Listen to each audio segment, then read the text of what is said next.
Bienvenue au quatrième lieu de la Grande Passerelle. C'est un honneur pour moi de vous présenter cette exposition Pascal Bresson raconte dessine la Bretagne. Alors vous allez pouvoir découvrir sur cette exposition plus de 20 ans de bande dessinée.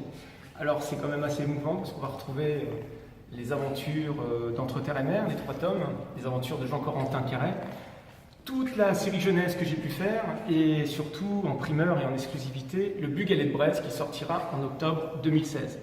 Alors évidemment, la Bretagne c'est un sujet qui me passionne depuis très longtemps, mais c'est avant tout la mer, les hommes et les femmes.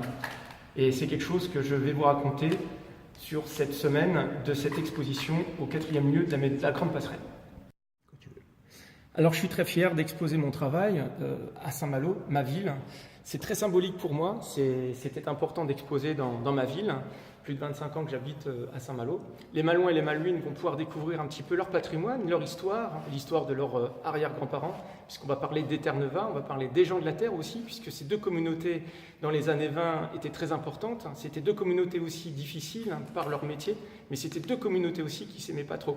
Donc on va découvrir vraiment ces gens de la Terre qui partaient sur Terre-Neuve au risque de leur vie, qui affrontaient brumes et tempêtes. Et c'était donc la grande pêche à la morue, très connue ici à Saint-Malo, les Terre-Neuva.